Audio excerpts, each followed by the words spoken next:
chavista, algo que lleva, y le pregunto, señor Guanipa, su opinión, a esta visita un tanto sorpresiva de Diosdado Cabello a Cuba, un hombre alejado de Cuba a quien parece ahora están tratando de atraer de alguna forma. Mira, lo que pasa es que con esta grabación de Mario Silva, donde envuelve a Diosdado Cabello en inmensos actos de corrupción, como el hombre más corrupto de Venezuela, y que está con una conspiración para darle un golpe de Estado a Nicolás Maduro, este viaje, que no es propiamente un viaje de Estado, porque quien lo recibe en el aeropuerto José Martí es nada más y nada menos que el viceministro de Relaciones Exteriores.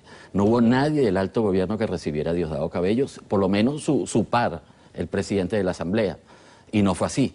Yo creo que aquí lo que hay más que todo es una cita de Diosdado Cabello con el G2 cubano. Yo creo que a Diosdado Cabello se le está exigiendo una respuesta de las acusaciones que hizo un informante del G2, que es Mario Silva, porque precisamente Mario Silva lo denuncia al G2 y este agente del G2 promete llevarle esa denuncia a Raúl Castro. Ahora, con el poder que parece tener Diosdado Cabello y del que habla con tanta preocupación Mario Silva, ¿no es posible también que el régimen cubano tenga intención en acercarse a Diosdado Cabello, a decirle, mire, este hombre no está hablando por nosotros, cómo podemos llevar la fiesta en paz, qué se puede hacer para que el asunto camine? Porque lo que menos le conviene a Cuba es un Cabello mojado. Lo que creo que este viaje más bien lo que va a recibir es muchísima intimidación y le van a desmontar el poder político por instrucciones de Nicolás Maduro. Yo creo que al regreso a Venezuela vamos a ver a un Diosdado Cabello totalmente débil y totalmente que ha perdido el control militar y el control político del país.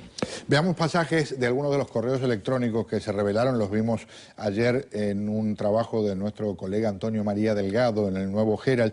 Estos son pasajes de algunos de ellos, este es Mario Silva escribiendo y él habla de lo que le pasaba en esos momentos, estamos hablando del 5 de marzo del 2013 a Hugo Chávez, está muy mal, un pulmón ya no le funciona, tiene varios órganos invadidos.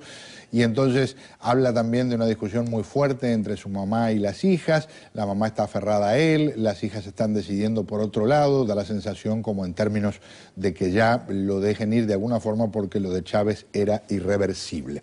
Contacto ahora en Caracas con el señor Llanes, ¿qué le parece? ¿Qué piensa?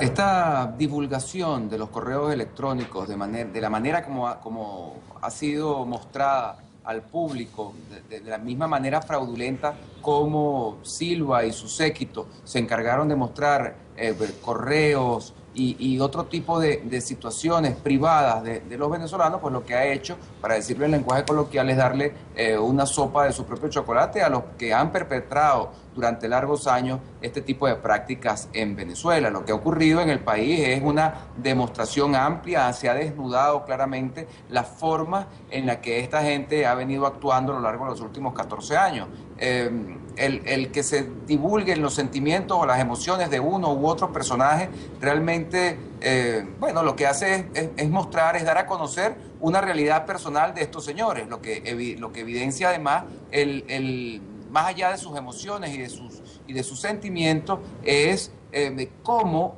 esas emociones y esos sentimientos estaban a un lado cuando se trataba de el aferrarse al poder, el aferrarse a la demostración clara de sus ambiciones en cuanto al manejo del país. En ninguna de esas grabaciones se hablaba de lo popular, del beneficio del pueblo, de la práctica de las misiones, de cómo se podía seguir avanzando en el desarrollo y en el progreso del país. No, para nada. En ninguna de esas comunicaciones, ni en los audios divulgados semanas antes, en todas ellas lo que se habla es... En todo lo que se habla es de quién domina, cómo se domina, quién tiene el poder, este le quiere quitar el puesto al otro. Entonces, bueno, lo que se ha quedado ahí al desnudo es la médula de esto que se ha dado en llamar la revolución. La médula no es otra cosa que aferrarse al poder, mandar, decidir el futuro del país en función del interés particular de este grupo y no, como han venido declarando desde la perspectiva del discurso, en función del pueblo. El pueblo prácticamente inexistente, tanto en la divulgación del sonido como en estos correos donde se denota la emoción, pero solamente eso. Veamos otro pasaje de uno de estos correos, están extraídos de comunicaciones a lo largo de meses, se le atribuyen a Mario Silva, habla por ejemplo de parte de una operación que le hicieron cuando cuenta que no tenía metástasis, como se decía en algún momento, pero estas son las versiones de Mario Silva, que en otros aspectos había mostrado no estar muy bien informado. Le habían extraído un músculo completo, dicen a Hugo Chávez. Hubo un problema en que se perforó una arteria, perdió muchísima sangre, por eso la operación se llevó a casi 6 horas, y hay un episodio muy alucinante ahí en el que dice que se integraron hoy médicos chinos, infectólogos, los más arrechos del mundo. Una descripción un poco siniestra, ¿verdad? Ayer sí hubo gritos, dice, en este momento hablaba de primer día del año 2013, gritos de espanto cuando lo dieron por muerto. Está hablando de Hugo Chávez y miren qué gracioso, dice, Cristina K., que debe ser la presidenta argentina, es quien más está al tanto de todo. Para que la presidenta argentina sepa más que los mismos venezolanos da un poco de tristeza, ¿no? Los venezolanos tuvimos desde un comienzo totalmente desinformados sobre la salud del presidente Chávez. Fíjate que yo tuve una experiencia muy curiosa. El 31 de diciembre pasado, yo manejo un portal, no sé si puedo decirlo. Claro, hombre. Diarioenlamira.com, Sí, un portal de noticias sí. en la web. Y yo escribí una nota porque hubo un cubano que me llamó y me dijo, mira, le fui a dar el feliz año a mi tía. Llamé como a las 8 de la noche, le di el feliz año, pregunté por mi tío, que es un general activo cubano, y la tía le dijo, no, mijo, él tuvo que salir porque se murió Chávez. Cuando este muchacho le dice, ¿cómo? Total de que la tía manejó porque se dio cuenta de la imprudencia que dijo. Para hacerte el cuento muy corto, el general no regresó a la casa sino como hasta el 7 o 8 de enero, porque fue cuando el CIMEC, sí, el centro médico en correcto, Cuba. hubo una fuerte presencia militar, se restringió porque había fuga de información, y precisamente cuando yo escribo eso en Diario en la Mira, bloquearon en Venezuela el portal. Quedó totalmente bloqueado, lo desbloquearon hace como una semana aproximadamente. Doctor Marquina, su información en términos de cuándo de verdad murió Hugo Chávez, ¿ha cambiado? Bueno, mira, el problema que tuve yo fue que a mediados del mes de enero la seguridad en el CIMEC fue totalmente aumentada y yo dejé de recibir información directa a mediados del mes de enero. Ahora, la información que he venido recibiendo ahora, la recopilación de información que he venido recibiendo ahora, es que Chávez tuvo un daño cerebral bastante serio a finales del mes de diciembre. Muy probablemente coincide con la información que ha presentado muchas fuentes. El embajador Cochés, por ejemplo, a finales de la enfermedad de Chávez ya decía que ya tenía muerte cerebral. Parece que ya había un daño cerebral bastante marcado. Ya no era solamente la falla respiratoria, sino era también un daño cerebral. Fíjate, esto da al traste completamente y las versiones del gobierno que decían que Chávez estaba firmando documentos y que Chávez estaba tomando decisiones, cosa que es algo totalmente falso y es algo pues totalmente insólito desde el punto de vista médico, que una persona con un cáncer terminal muriendo esté tomando decisiones como por ejemplo la devaluación de la moneda, que dicen que la tomó Chávez, nombrando ministros, haciendo cambios y tomando decisiones económicas importantes cuando el presidente, pues todos sabemos que estaba moribundo. Claro. Recuerdo aquella declaración alucinante de Nicolás Maduro cuando dijo que estaba muy contento porque habían estado en una reunión de 5 horas con el comandante. Lo que no aclaró que el comandante ni se enteró que habían estado reunidos con él porque estaría ya agonizando. Doctor Marquina, un gusto tenerlo con nosotros. Quiero hablar un poco del desabastecimiento y para eso, antes de preguntarle a nuestros invitados, quiero que escuchemos algo de lo que dijo el presidente de Fede Cámaras en Venezuela. La situación económica sigue siendo apremiante. Decimos, tal como advertimos desde finales del año pasado, se iba a poner cada vez peor. En estos últimos 10 días no sentimos que haya mejorado prácticamente nada. Las cuentas son difíciles de llevar, pero estimamos que escasamente el 10 o 12% del total de necesidades de divisas son las que se han puesto en el sistema económico. Por lo tanto, no podemos esperar en el corto plazo mejoras en el sistema de abastecimiento. De abastecimiento hablamos, vuelvo a Caracas, señor Llanes. El viento sopla en dirección contraria a lo que quiere el régimen.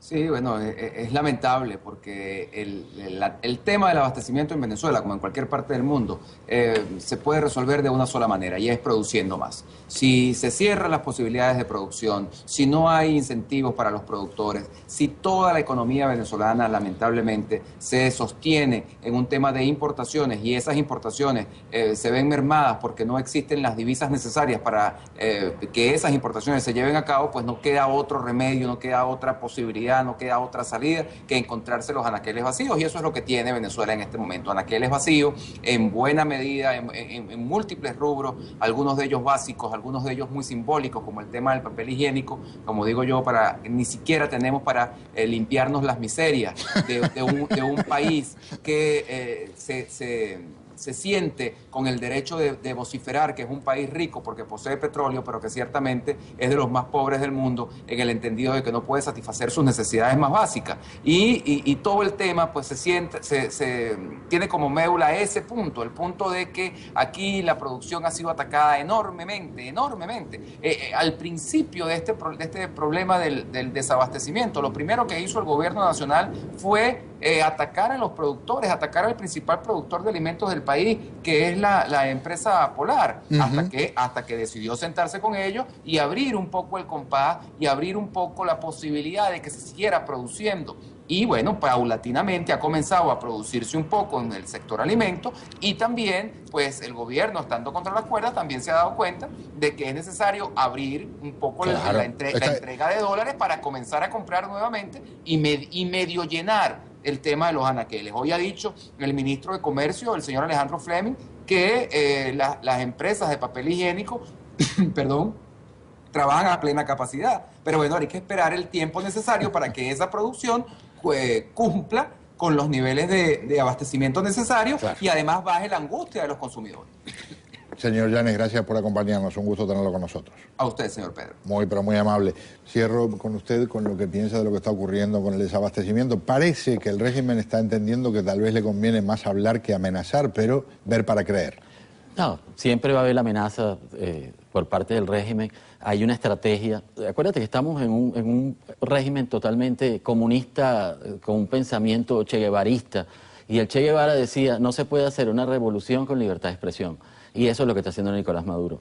Hay una arremetida del gobierno para comprar medios de comunicación. Ha pasado con personas como Globovisión, que se le está vinculando al gobierno, medios impresos como la cadena Capriles.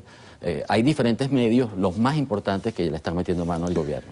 Le pido en 30 segundos qué piensa de lo que dijo el ex vicepresidente Rangel sobre esa alucinante denuncia que hace de 18 aviones de guerra comprados por la oposición para instalar en una base estadounidense en Colombia. Bueno, yo creo que eso demuestra la gravedad del estado mental del ex vicepresidente y ex ministro de la Defensa, José Vicente Rangel, que es un irresponsable, diciendo que en Texas la compra de estos aviones para llevárselo a unas bases norteamericanas en Colombia, que no existen, que las trató de poner Uribe y no existen.